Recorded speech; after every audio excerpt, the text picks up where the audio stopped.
Hello everyone, आज हम देखने वाले हैं एक और story, leave and let leave.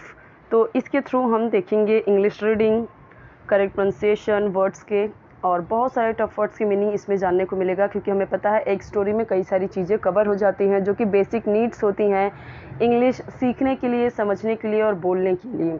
तो जो बेसिक चीज़ें हैं वो हमें एक स्टोरी से पता चल जाता है। जैसे ग्रामर भी, छोटे मोटे जो टॉपिक होते हैं ग्रामर की, जैसे टेंसेस वगैरह, कुछ थोड़े बहुत यूजेस, और आपको सेंटेंस फ्रेम कैसे करना है। जैसे देखो, एक एक वर्ड को, जो हमें छोटे छोटे वर्ड्स हमें पता होते हैं, उनको फ्रेम करके कैसे सेंटेंस बनाते हैं, वो सारी चीज़ें हमको यहाँ पे समझने को मिलती हैं। ठीक है, इसीलिए मैंने कॉन्वर्सेशन वाले वीडियोस को स्टॉप करके ये स्टोरीज़ वाले स्टार्ट किए हैं, ताकि आपको जो ज़ीरो लेवल से भी जो स्टार्ट करना चाहते हैं, जैसे एकदम स्टार्टिंग से, उनके लिए भी ये बहुत हेल्पफुल होगा। बस आपको ध्यान से सुनना है और जितने भी टफ वर्ड्स हैं उनको लर्न करना है, नोट डाउन करते हुए जाना है। ओके, सो थोड़ी थोड़ी आप प्रैक्टिस करते जाइए, डे टू डे लाइफ में अपने बोलते जाइए कि ये जो कुछ वर्ड्स हैं इजी उनको हिंदी के वर्ड्स से रिप्लेस कीजिए। ठीक है, चलिए देखते हैं। वीडियो आपको मैक्सिमम रिजोल्यूशन पे देखना है, जैसे मैक्सिमम रिजोल्यूशन ये होता है, तो इस पर आप देखोगे तो एकदम वीडियो क्लियर दिखेगा। ओके, अब यहाँ पे क्या है, लीव यानी जीना। ठीक है, लीव यानी जियो या जीना, एंड और लेट लीव। लेट का मतलब ये यूज़ है एक, जैसे हम बोलते हैं ना, लेट मी गो फर्स्ट, पहले मुझे जाने दो। तो इस तरीके से जहाँ पे ये एक सेंटेंस में हिंदी में दो करके आता है, वहाँ पे हम लेट का यूज़ करते हैं। जैसे लेट मी फिनिश इट, मुझे फिनिश करने दो। ठीक है, मुझे ख़त्म करने दो ये काम। Okay, let me do my work, मुझे मेरा काम करने दो। वैसे ही यहाँ पे क्या है, लेट लीव, जीने दो। ठीक है, लीव एंड लेट लीव, जियो और जीने दो। चलिए अभी एक एक हम यहाँ पे वर्ड्स देखते हैं अच्छे से, और एक एक वर्ड्स को मैं एक्सप्लेन करूँगी, यानी वर्ड टू वर्ड एक्सप्लेनेशन है ये। ये जैसा कि मैं आपसे प्रॉमिस कर चुकी हूँ कि अगर डेली की डेली आप अगर एक दो वीडियो भी देखते हो तो आप एक हफ्ते में अपने अंदर इम्प्रूवमेंट देखोगे इंग्लिश को लेके। ओके, फिर आप मुझे कमेंट में बताइए क्या आपके एक्सपीरियंस रहे। Once there was a big pool near a village. तो देखो, पूल का मतलब होता है पॉन्ड, यानी तालाब, जो होता है ना, पोखर, तालाब, इस तरीके से। तो जब भी हम स्टोरी स्टार्ट करते हैं या हम कहीं पे भी स्टोरी देखेंगे तो ऐसे ही स्टार्ट होता है, once upon a time, once there, इस तरीके से। वंस यानी एक बार, देयर ये यूज़ होता है किसी भी इस तरीके से यूज़ करने के लिए स्टोरी को। Once there was a big यानी बड़ा, पुल यानी तालाब, नियर यानी पास में, अ यानी एक, और विलेज यानी गाँव। तो आप देखिए हर एक वर्ड के नीचे उसके मीनिंग लिखे हुए हैं, तो अगर मैं मेरे से एक आध चूक भी जाए तो आप ध्यान दीजिए उस पर। एक बार एक गांव के किनारे या एक गांव के पास हुआ यहाँ पे, एक गांव के पास में एक बड़ा सा तालाब था। ओके, एक बार एक गांव के पास में एक बड़ा तालाब था। द विलेजर्स, गांव वाले या ग्रामीण, यूज्ड उपयोग करते थे या किया करते थे। ठीक है, यूज्ड द वाटर यानी उपयोग किया करते थे, water of the pool, water of the pool, of the pool यानी तालाब का, वाटर यानी पानी, फॉर के लिए, ड्रिंकिंग, एंड और फॉर अदर पर्पसेस ऑल्सो। तो यहाँ पे क्या बोला गया है, ध्यान से देखिए, for other purposes also. For यानी के लिए, अदर पर्पसेस यानी कि दूसरे कामों के लिए या दूसरे उद्देश्यों के लिए भी। पर्पस का मतलब होता है उद्देश्य, ठीक है, या दूसरे और काम, इस तरीके से यहाँ पे दिया गया है। गांव वाले पुल का पानी उपयोग किया करते थे पीने के लिए और दूसरे अन्य कामों के लिए। ये दिया हुआ ना, अदर यानी अन्य या दूसरे उद्देश्य या दूसरे कामों के लिए। The pool was abounded with fish, तालाब था अबाउंडेड यानी भरा हुआ, विथ फिश मछलियों से। फिश यानी मछलियों, और विद का यहाँ पे यूज़ से के लिए यूज़ हुआ है। अब हम देखते हैं विद का मतलब साथ में भी यूज़ होता है, पर डिपेंड करता है आप कैसे सेंटेंस बोल रहे हैं। ठीक है, विद का मतलब से भी होता है, विद का मतलब साथ भी होता है। ये हम हिंदी में ऐसे समझते हैं, इंग्लिश में विद का मतलब कहीं पे भी आए तो आप समझिए कि अगर उसके साथ विद अगर है तो उसके साथ में कुछ ना कुछ वर्ड जुड़ा हुआ है, यानी उसी से या उसी के साथ। Once a fisherman went fishing to the pool, once a fisherman, एक बार एक फिशरमैन यानी मछुआरा, फिश मतलब पता है कि मछली होती है, फिशरमैन यानी मछुआरा जो मछली मारते हैं, वेंट यानी गया, फिशिंग करने यानी मछली पकड़ने, बोलते हैं फिशिंग करने चल रहे हैं वो लोग, फिशिंग करने वो लोग जा रहे हैं, फिशिंग टू द पुल तालाब में, एक बार एक मछुआरा पुल में यानी कि तालाब में मछली पकड़ने गया, he cast his net into the pool and sat down, he cast उसने डाला या फैलाया, his अपना, net यानी जाल, into यानी में, into the pool यानी तालाब में, and sat down बैठ गया, so उसने अपना जाल तालाब में डाला और बैठ गया, but he was very impatient यानी कि बहुत अधीर था, जिसके अंदर पेशेंस नहीं है उसको हम क्या बोलते हैं, इम्पेशेंट। पेशेंस का मतलब क्या होता है, धैर्यता, धैर्य, धीरज, लेकिन हमने उसके आगे इम लगा दिया तो उसका अपोजिट हो गया, उसका उल्टा हो गया, ठीक है, यानी कि इम्पेशेंट यानी अधीर हो गया, उसके अंदर धैर्य नहीं रहा। सो ही वॉज वेरी इम्पेशेंट। अभी कितने छोटे छोटे सेंटेंसेस हैं, आप देख सकते हो, आप भी इसे यूज़ कर सकते हो। जैसे कोई बच्चा है किसी चीज़ के लिए कुछ कर रहा है, थोड़ा सा वो वेट नहीं कर रहा है, तो हम बोल सकते नहीं, you are very impatient boy, you are very impatient girl, ठीक है।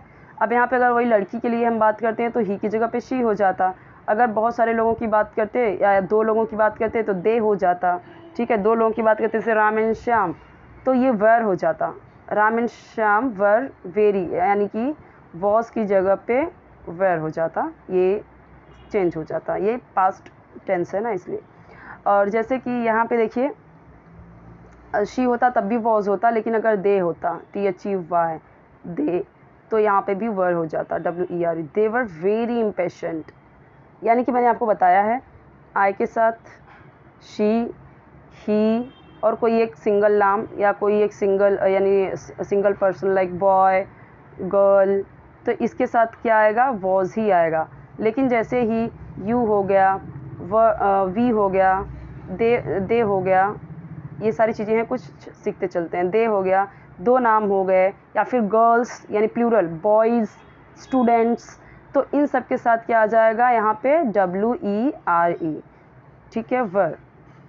चलिए आई होप कि आपको समझ आएगा। अब यहाँ से अलग मैं आपको थोड़ा सा सेंटेंसेस और भी बता देती हूँ ताकि आप सिर्फ इतने में ही सोच के ना रह जाइए कि इतने में चलो ये यूज़ होता है, तो अगर हम यहाँ पे कोई और सब्जेक्ट रहेगा तो क्या यूज़ करेंगे, इसलिए मैं आपको बता देती हूँ, कुछ टेंसेस की बातें हैं ग्रामर की। So he tied a long string to a small stone, अच्छा वो बहुत इम्पेशेंट था इसीलिए उसने बांधा एक लंबी रस्सी, टू अ स्मॉल स्टोन, एक छोटे से पत्थर से। उसने क्या किया, उसने एक लंबी सी स्ट्रिंग में एक छोटा सा पत्थर बांधा, then putting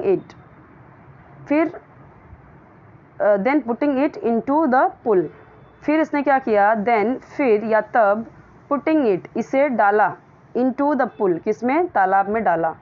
he began to stir का मतलब होता है कि जैसे कोई पानी में या किसी ऑब्जेक्ट में, जैसे मान लो एक गिलास पानी है तो उसमें हम जब चम्मच डालते हैं ना, चम्मच डाल के उस पानी को ऐसे मूव करते हैं, हिलाते हैं, तो उसको बोलते हैं स्टर करना, किसी चीज़ को मिलाना, या उस चीज़ में बोलते हैं ना जैसे शक्कर नीचे है तो बोलते हैं उसको हिला दो पानी से, चम्मच से वो मिक्स हो जाएगा, तो स्टर उसी को बोलते हैं कि वो पानी में डाल के फिर ऐसे ऐसे मूव करने लगा, स्टर करने लगा, यानी कि उस पत्थर को उस पानी में हिलाने लगा इस तरीके से, ठीक है, उसको बोलते हैं स्टर द वाटर को ऐसे हिलाने लगा।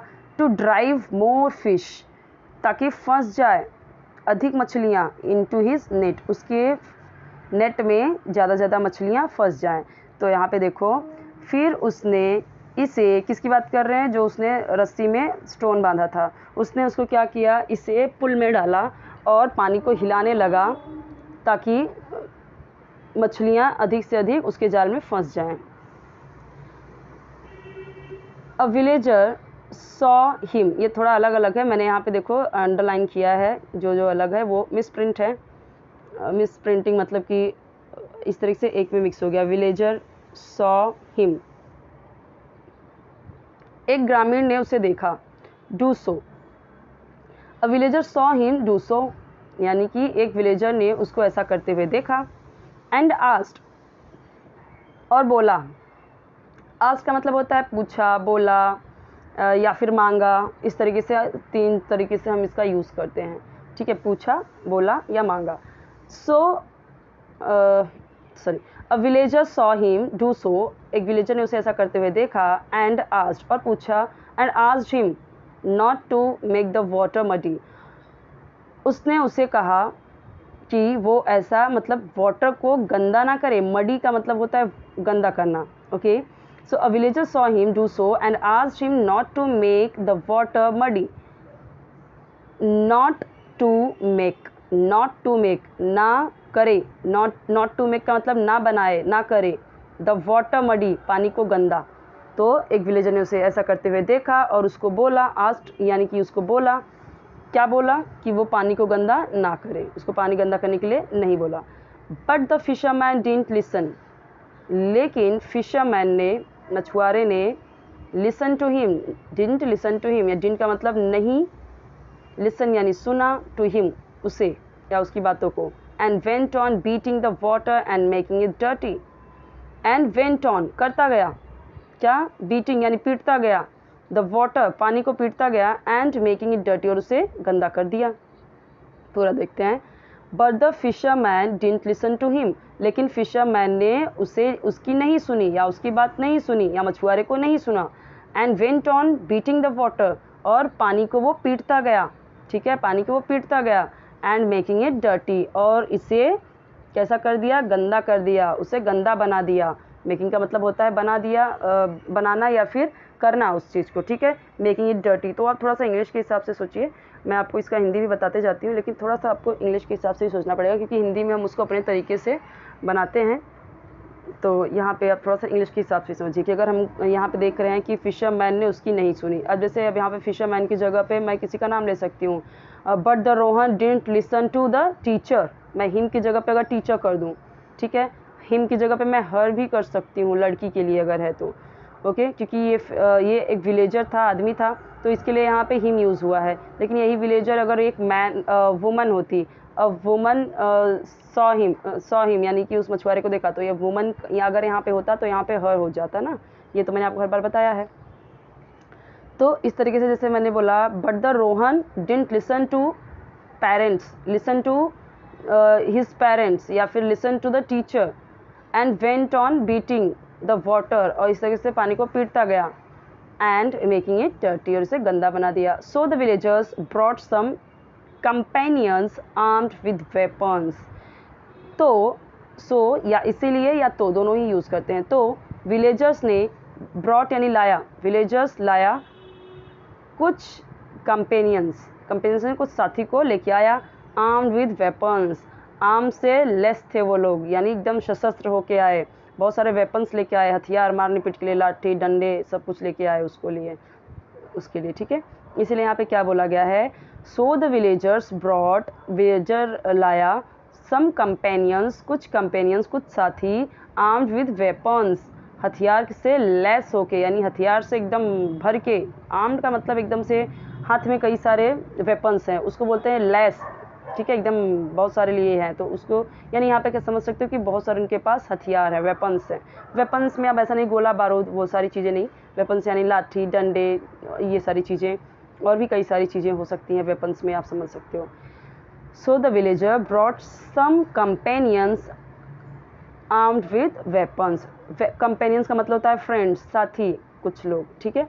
सीइंग देम, उनको देखकर, सीइंग देम नॉर्मली हम ऐसे यूज़ करते हैं जब कई सारे लोगों को की बात करते हैं, सीइंग देम, तो सीइंग देम यानी कई सारे लोग हैं, इसके लिए उनके के लिए यूज़ हुआ है देम, बहुत सारे लोग हैं, सीइंग यानी देखकर, या okay. The fisherman got scared, fisherman डर गया, स्कैर्ड का मतलब होता है डरना, और गॉट यूज़ हुआ है यानी कि वो चीज़, गॉट यूजेज है एक, ठीक है। The fisherman got scared, got लगाया हुआ है यानी कि डरना होता है स्कैर का मतलब, और ईडी यूज़ हुआ है तो ये पास्ट हो गया, स्कैर्ड यानी डर गया। So the fisherman got scared, fisherman डर गया। Seeing them the fisherman got scared, उनको देखकर फिशरमैन डर गया। He drew out his stone and apologised, okay, apologised यानी करने का मतलब है कि अपोलोजाइज का मतलब होता है जैसे कि माफ़ी मांगना, ओके। ही ड्रू आउट, उसने निकाला, हिज स्टोन, अपना पत्थर, एंड अपोलोजाइज्ड यानी कि माफ़ी मांगी। ओके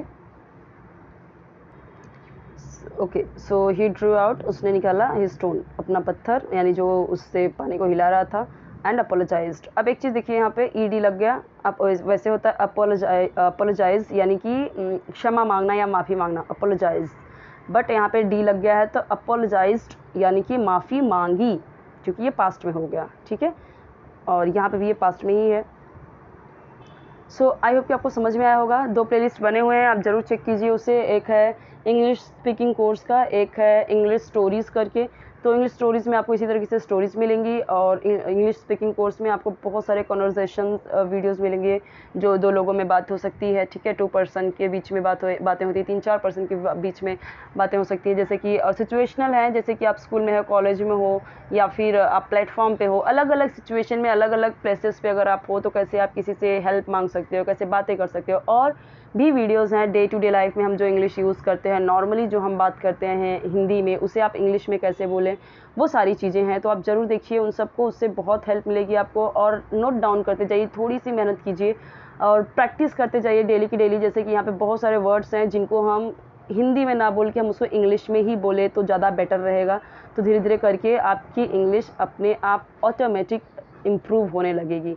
ओके, और कोई वीडियो चाहिए तो कमेंट में बताइए।